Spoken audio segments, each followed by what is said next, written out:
All right, everybody, welcome back to another show. Today we have another great guest who is a local to Ottawa, someone who I've had personal experience of working with, and it's none other than Coach Joey Kwasniewski. And he is the lead performance strength and conditioning coach for the U of Ottawa performance side. And he has been in the industry for over 20 years and has really kind of niched himself in that collegiate era of sport between that 10 and 20-year-old. He's a dad, he's a husband, and works with athletes and works with thousands of them. And the good thing I like about Joey is that he has a lot of experience with all different types of demographics, and he actually does it himself. Joey, welcome to the show. Thanks, Harry. Appreciate you having me on. Why don't you tell us about what got you into strength and conditioning? Where did the journey start in terms of working in this performance side, athletes and humans? To me, I think it all relates back to my first injury that I ever had. And I think that's what got me in the gym. I tore my first ACL back when I was in grade 10, about to go play, varsity basketball.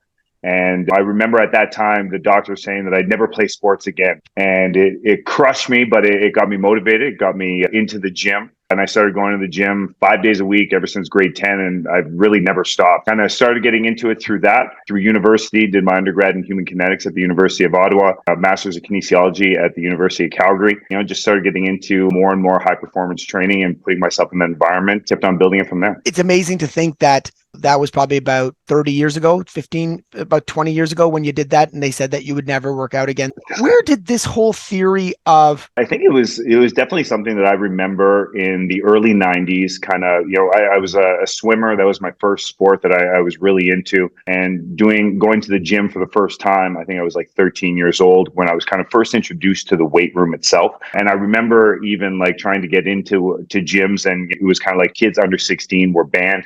They would talk about like wrecking your growth plates and all these types of things associated.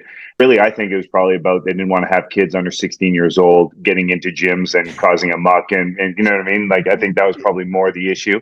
But a lot of it too, like you talk about what's lifting weights, right? And I think from a kid's perspective, from really anybody's perspective, what are we discussing here? Are we talking about movement? Are we talking about pushing your own body weight, developing calisthenic movements, or are we talking about like overloading a bar that you're just not ready for? Because at the end of the day, that's not good for young kids. That's not good for adults. That's not good for anybody, right? I think it's about developing good quality movement patterns that they can progress and slowly, progressively overload with good quality movement. And I think if you approach it that way, it doesn't matter what age that you are, you can definitely make something appropriate, and you can start teaching all those theories of strength and conditioning at any age.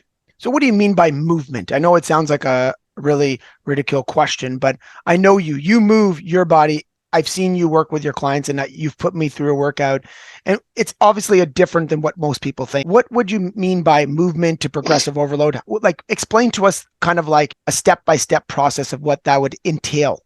Yeah, I think like when we're talking about movement, when I first started getting into strength and conditioning, it was, and I think a lot of people are in the same boat, is that you learn from a bodybuilding perspective. You're thinking about like, I'm going to the gym, I want to look better. It's all about developing your muscles, and today's chest day, tomorrow's going to be back day, then I'm going to do legs and blah, blah, blah. But really, like, we're one unit. And I think especially when it comes to athletics, when it comes to performance, it's about using the entire system of your body and making it coordinate together and allowing it to work as one. That's why in terms of kind of like the system that we teach our athletes at Ottawa U, the system that we teach all our younger athletes on the private side, it is all about developing good, strong movement patterns, whatever that is. I think your ultimate movement pattern that you're trying to develop is gait, is speed, right? Like that's the number one thing people are trying to work towards. And then it's breaking it down from a strength and mobility standpoint so that they understand how to better control their body so that they can apply it in the ways that they want to. Obviously, you're looking at injury prevention, because I think people forget that exercising and movement patterns, mobility and strength all prevent injuries. But most people still think that going to the gym is what promotes injuries, right? When we're starting to look at a movement pattern, are you talking about just like body weight? Are you talking about lifting weights? What is a starting point for someone who is like 10 to 12 years old, right? So the parents like, oh my God, they're going to be lifting weights. Do you start them out at that, or are you just teaching them proper movement first? Like, what is the best thing that you've seen in your experience be the way to get the athlete to be the best? Yeah. Well, that's a deep question in terms of kind of like starting an athlete at a young age and progressing them through. At Titan, and even just in our system in general, basically we break it down into three blocks of types of athletes. So we have one where we have our Build the Athlete program, which is kids that go from 8 years old to 12-year old, which the emphasis there is all about number one, having fun, making sure that they enjoy their time in the gym and what we're doing. But it's really giving the foundations of our three performance pillars, which are speed, strength, and mobility. I think at that young age, when you're talking about 8 to 12-year-old demographic, it's not about teaching them how to do a back squat with a barbell. Or we're going to start with actually speed. Speed is probably the first thing that you're going to be introducing to them. Things like track mechanics, things like jumping, early onset plyometrics, teaching them their breaks. How do they accept force? How do they produce force? I think that's the first and foremost thing that you're going to start with. When we start introducing more like your classic strength patterns, we're going to start with calisthenics. And to me, gymnastic strength training, I find, gives you just the best foundation possible. And it's a slow burn. And it's hard, even like when I talk to kids, like, or when I'm working with kids that are 8 to 10, I'm really going to keep more into that speed pillar because it does take a little bit of maturity and it does take some focus in order to be able to start teaching calisthenics. So for instance, I'll give you like, we'll do a push-up, could be like a classic example of one of our first upper push movements that we're going to teach an athlete. When we're teaching something along those lines, we're going to start playing with the different types of contractions, be it isometrics, eccentrics, concentrics. When I'm developing a push-up, I'm going to develop my isometric strength at both end ranges. When they're in that plank position, their arms are extended, I want to teach them how to make that the strongest position possible, get them to hold it for 30 seconds. Then I want to teach them the bottom of the push-up and get strong at that position. Again, doing holds down there. Then I'm going to start working on my eccentrics and really working on control in between those two ranges of motion. And eventually I'm going to get into a more concentric based thing where I'm starting to add some speed to the movement patterns. But now I'm getting there. And once I'm finally starting to get that full push-up that we're looking for, there's some quality to it. There's some control to it. And then once they get to that, then maybe they're at a point where they can go on their back and they can get some light dumbbells and we can start introducing what a chest press looks like. But I mean, classically, once we start introducing those dumbbells, these kids are more in the 11, 12 range. And then they get into kind of more of our junior athlete program, which is all about learning to lift, which is where we really start to introduce dumbbells. And the goal of that junior athlete program, which is usually kids that are 13 to 15 years old, is to teach them how to eventually use the barbell. And that's kind of where we introduce that stuff. And then senior athletes and beyond is kind of getting more into that performance-based stuff, kind of collegiate level type of stuff where we get to be a little bit more, kind of push things a little bit more and kind of get a little bit more creative. No, I really like that approach because I think that most people think they're just going to walk in the gym and start lifting weights. And when you start to work with true professionals, there's a kind of like a chapter system that you work with, right? It's like, hey, you've got to pass the chapter 1 test. Once 100%. You pass that, then you go to 2. And I think that's good to know because a lot of individuals just might think, or parents might think, oh, you're going to go into the gym, they're going to start lifting weights. Yes, maybe that's what you might see on Instagram or something like that. But once you start working with coaches who have a development plan, and the interesting part that I see in that is because I do a little bit more research with the elderly clients, like I'm over 35, 40, and there's a lot of people who never played sport when they were younger, right? They're now 40 and they're saying, okay, I'm a dad, I'm a mom, I've never played a sport, I've never really worked out, I've sat at a desk all day long, and I'm too scared to go to the gym, or they start going right to the gym, they jump right in, they hurt themselves. It's like, no, there's a system in which you want to prepare the body, make sure you can do the movement properly, get your natural body working, tuned up, then you can start loading, right? You did a great job of describing a good system, in my opinion. And I think that a lot of people will be like, oh, that's the way it is, because it's not just I'm going to go online and pick a hard workout and just try to say, let's crush myself. Because remember, we saw those in the 70s days, the old boxing coach or the old Rocky movie where it's like, don't worry about it, just go do it, push hard, call it a day, and then you're injured, right? Yeah. So then what are some of the benefits that you've seen out of kids, right? So there's the parents sitting on the sideline here like, oh, I'm scared. I don't know if the kids will do well. What are some of the benefits that parents or kids have told you? I mean, the good thing with you is you've probably seen them in your junior program, and then all of a sudden you're finishing their career with them at university, right? Yeah. What are some of the benefits that they've told you about being in that, what I call the collegiate world, or that group fitness? What are the benefits that they've given you back that help them, whether it's personal in their off the field or on the field? What are some of the benefits they told you? Well, number one, they better use their body. They have better control of their body, which allows them to do whatever they want to do in their sports to a higher degree, right? I think when you learn movement patterns, whether it's simplistic ones in the gym, you can apply that same process, kind of like what I talked about in developing a push-up. You can apply that to improving your wrist shot. You know what I mean? Start slow, master the technique, start adding speed, start adding complexities of receiving a pass and shooting, etc. Right? Once you understand how to develop a movement pattern, you can apply that to anything. I think that's a really cool thing. The other thing is confidence, right? There's definitely a mental aspect to everything that we do here. And I think the more you understand how to use your body, you start kind of pushing your body and understanding the limits associated. You start seeing the benefits associated with that. All of a sudden, you become a lot more confident. You're able to talk a little bit more. You're not as shy in certain situations. And I think that goes a long way as well. And then it's just classic life skills. I want to give a quick shout out here. Jackson Bennett. He retired yesterday from the CFL. And Jackson's a guy that I've been working with for close to 15 years. I mean, since I moved here to Ottawa, I think he was a grade 10, maybe grade 9 when he first started with me. I went to the University of Ottawa, was like a defensive player of the year, like very highly decorated, a second round draft pick in the CFL, had an awesome career. And this was a guy that I would constantly be doing. He'd be applying to his jobs in the government, whatever, and I'd be his reference. And it wouldn't be a reference because they want to know how good he lifts in the gym. They want to know like what kind of dedication this person has. They want to know what kind of communication skills this guy has. They want to know what kind of a person is he, and is he going to be a good professional in their environment? And I think that's a really big thing that we're trying to instill in our athletes, is that it's not just about the work that you do, but it's the dedication associated and the commitment that goes into making sure that your body's ready to compete at a high level. So there's lots of off-field things that really translate from what you learn in the gym. I think you hear that a lot. The things you learn in the gym are things that you can apply to everywhere because there's universal principles in there. The only one I'll add to that I think is important, because again, the people that I work with are never been in a gym or haven't been a part of a team sport, is if you start going to a group fitness kind of workout at a younger age, it makes doing fitness when you're older easier.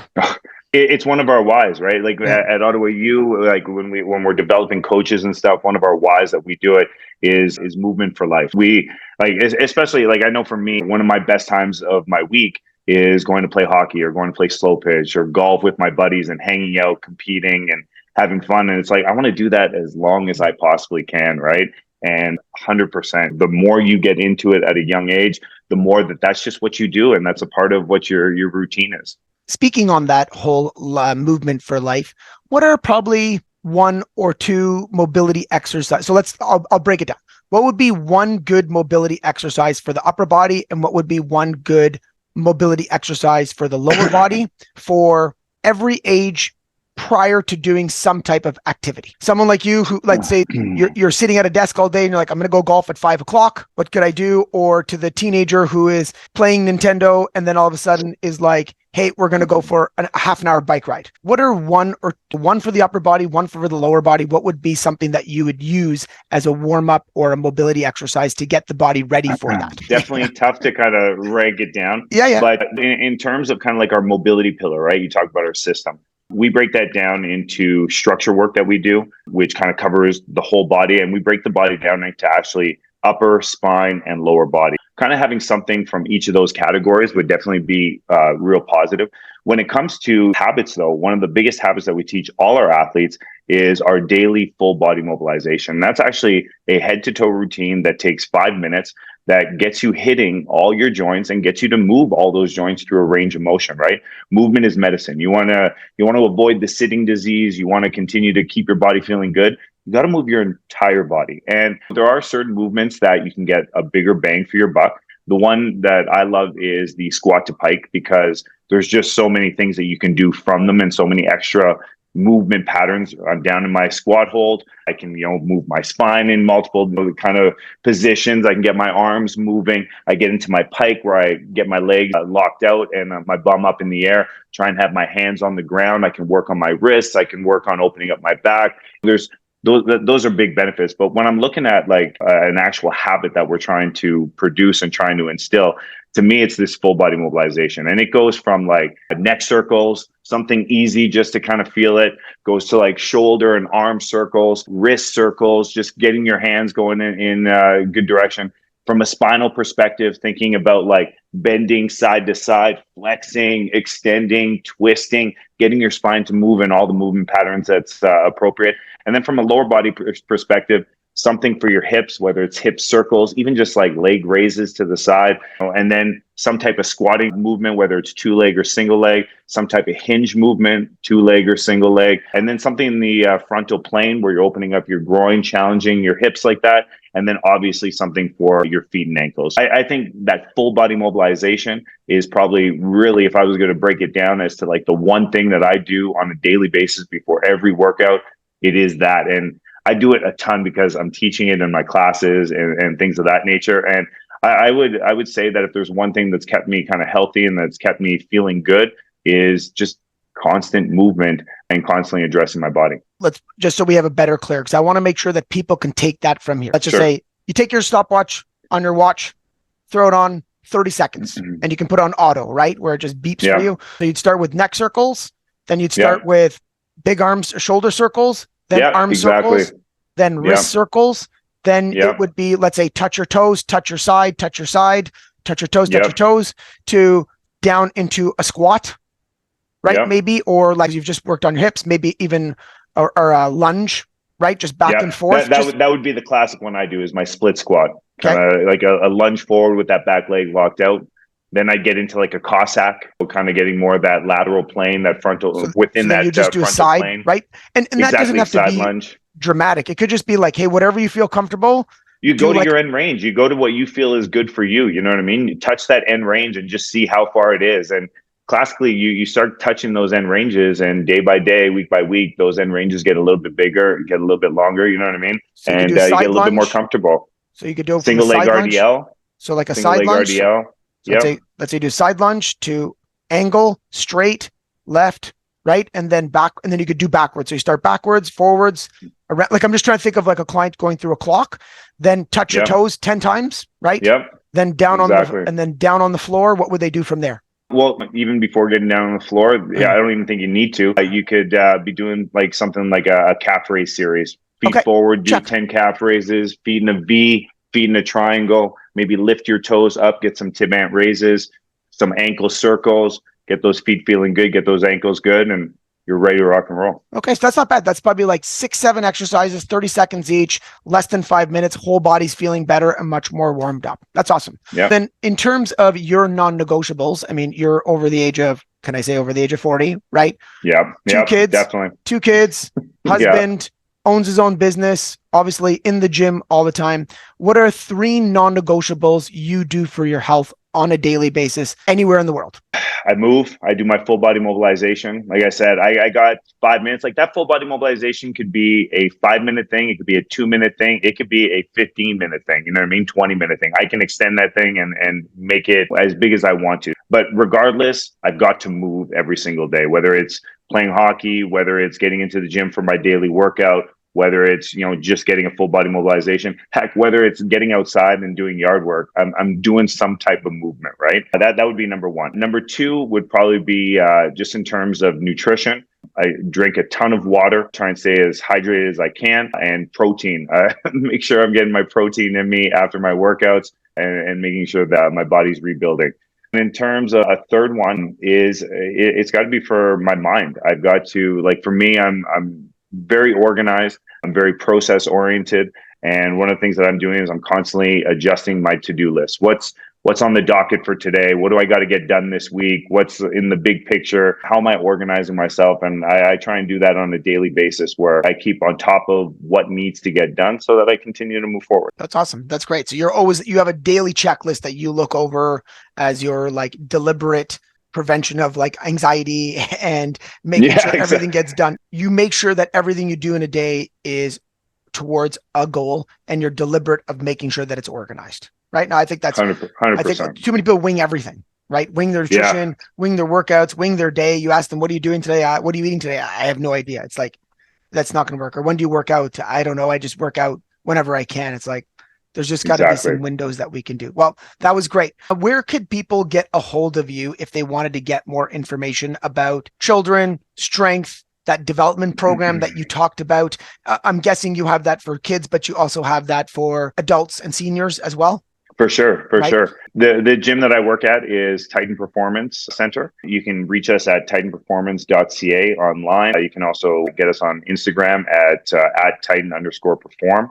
We have excellent programs. Like I said, we have our Build the Athlete program for young athletes that are age 8 to 12 for a multitude of sports. We're really big into football, hockey, soccer would be kind of our three biggest sports where we definitely have athletes from all over. Our junior athlete programs, that Learn to Lift program for kids 13 to 15. And then our senior athlete program, which is really for like grade 11 up to university level, up to even professional athletes are within that program. We also have our Adult Crew Fitness community, which has been growing steadily. We've got a great coach, Scotty LeBoeuf, who oversees that at Titan. We've got a ton of members, a really cool weekly routine, and tons of classes that are available, whether it's mobility classes, whether it's HIIT classes, whether it's strength and conditioning. Lots of stuff going on. Lots of different things for lots of different people in terms of strength and conditioning and health. That's awesome. I really take away from that point of breaking it down into chapters and not just jumping right into the weight. Is your body ready? And do you know how to use your body so that when you do load the weight, you know how it should feel because you've got the skills and the technique to be able to do that. I think that's a great thing that hopefully people can take from this. All right. Well, thank you very much for coming on the show. Appreciate you taking the time out of your day, and we look forward to having you on again. Thank you, Joey. Awesome. Thanks a lot, Harry. Thanks, buddy. Okay, bye-bye.